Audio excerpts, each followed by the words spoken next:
ఎండకి తట్టుకోలేకపోతున్నాను, ఒక ఆరెంజ్ పండు ఇయ్యమ్మా. రే రారా వచ్చేసాం. ఒరే అల్లుడు, అక్కడ చూసావా కుళాయి రెడీ వస్తుంది. రే బండతో వస్తోందిరా. ఏంటక్క సంటోడిని దున్నపోతుంది తీసుకుని ఎక్కడికి బయలుదేరావు? వైన్ షాప్ కి. వస్తావా? మోహన్ చూడు. పెళ్ళని చూడడానికి వెళ్తున్నా. ఏంటక్క ఇది? ఒకసారి అమ్మాయిని చూడడానికి వెళ్తే పర్వాలేదు, ఎప్పుడు చూసినా అమ్మాయిని చూడడానికి వెళ్తున్నాను అంటున్నావు. ఇదే పని అయిపోయింది నీకు. మీ అబ్బాయికి మంచి సంబంధం ఉందని చెప్పాను కదా, దాని గురించి ఏమంటావు? ఆ అమ్మాయికి నా కొడుకు కాయగూరల వ్యాపారం చేయడం నచ్చలేదంట. అదంత మాట అందా? దాన్ని చూస్తే పొలాల్లో పెట్టే దిష్టి బొమ్మలా ఉంటది ఆ సంబంధం. తెలుగులో మనం కూరగాయల వ్యాపారం చేస్తున్నామంటే వాళ్ళు మనల్ని తక్కువగానే అంచనా వేస్తారు. ఇంగ్లీష్ లో మార్కెట్ లేదు ఐఎన్జి పెట్టి షేర్ మార్కెటింగ్ అని చెప్దాం. ఏమంటావు? వాళ్ళు డీటెయిల్స్ అన్ని అడిగితే డీటెయిల్ అడిగారంటే మార్కెట్ నుంచి షేర్ చేసి వ్యాపారం చేస్తున్నాం అని చెప్దాం. ఏమంటారు? ఏంటి నేను మాత్రమే మాట్లాడతాను, మీరిద్దరు మాట్లాడకూడదు, సైలెంట్ గా ఉండాలి. ఏంటమ్మాయి మీ ఇంట్లో వాళ్ళందరూ బాగున్నారా? ఏంటి మాట్లాడలేదు? సమాధానం చెప్పు. నోరు మెదపకూడదు. అమ్మా కావేరి, వచ్చి దండం పెట్టుకో అమ్మా. అమ్మాయి భారతరాజా సినిమాలో లాగా ఓవర్లాప్ లోనే వస్తుంది, త్వరగా ఎంట్రీ ఇవ్వమ్మా. అమ్మాయి అందరికీ దండం పెట్టు. ఇదొకటా రే?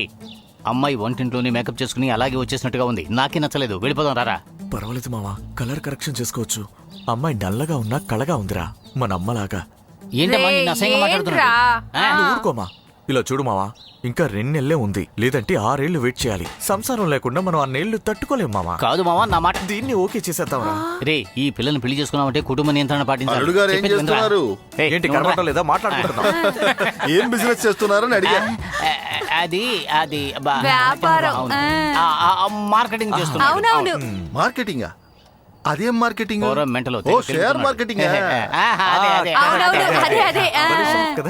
అరే ఏంటి బాబు ఈ షేర్ మార్కెటింగ్? సడన్ గా ఎక్కుతుంది దిగుతుంది. అదేమన్నా లిఫ్ట్ రా పైకి కిందకి? చాలా పెద్ద మనుషులందరూ దీంట్లో సూసైడ్ కూడా చేసేసుకున్నారు. లాస్ట్ 6 months లో మన రాష్ట్రంలో 25 మంది, ఇండియాలో 216 మంది, ప్రపంచ స్థాయిలో 989 మంది ఈ షేర్ మార్కెట్ వల్ల చచ్చేపోయారు. అంతెందుకు బాబు, నేనే లక్షల కొద్ది డబ్బు పెట్టి మొత్తం లాస్ అయ్యి ఇప్పుడు ఈ డబ్బా ఇంట్లో వచ్చి అద్దుకుంటున్నాను. నువ్వు ఇంకా చావలేదా? అది ఒక జోదం లాంటిది బాబు. మనకు అల్లుడుగా వచ్చేవాడు రోడ్డు మీద బండి తోసుకుంటూ కాయగూరలు అమ్మినా కూడా మనకు పర్వాలేదు. కానీ రోజుకి 200 సంపాదించిన సొంత కాళ్ళ మీద నిలబడాలి. సొంతంగా సంపాదించాలి తమ్ముడు, సొంతంగా. కళ్ళు తిరుగుతున్నాయా? బయటకు రా, పేడ నీళ్ళు నీ మొహన పడతాను. పిల్లని చూడడానికి తీసుకొచ్చి పిచ్చెక్కిస్తున్నావు. రే అల్లుడు, వెళ్ళిపోతాం కదా. పదరా. ఒరే అల్లుడు, దేవుడు మంచివాళ్ళనే పరీక్షిస్తాడరా. డెఫినెట్లీ. నిన్నెందుకు పరీక్షిస్తున్నాడు? Bad god. Experience make man. Wow, ఏం అర్థం కాలేదు. రేపే నేను అంబానీలా అయిపోయాను అనుకో, నా జీవిత చరిత్ర రాయడానికి ఇలాంటివన్నీ చాలా అవసరం అవుతాయిరా. తక్కువలో 200 పేజీలైనా ఉండాలి కదా. తక్కువలో 60 పేజీలు అంటే పుసుక్కుమని స్టోరీ అయిపోతుందిరా. నా జీవిత చరిత్ర పాటల పుస్తకంలో ఉండకూడదు, పాఠ్య పుస్తకంలో స్కూల్లో ఉండాలి. రే, అవమానం తట్టుకోలేక చిన్నమ్మ మళ్ళీ ఊరేసుకోవడానికి వెళ్ళిపోతుందిరా. ఆపరా. అమ్మా అమ్మా వెళ్ళకమ్మా, సూసైడ్ అంతా ట్రై చేయకు. నేను ఇంటిపైకి ఎక్కి పెంకులని తీసి కిందకి దిగలేనమ్మా. I very tired. రే, మనం పరిగెత్తుకుంటూ వెళ్ళి అమ్మని కాపాడేమనుకో, ఎండు చేపలు కొడుతున్నా. పద పదమావా. చిన్నమ్మ.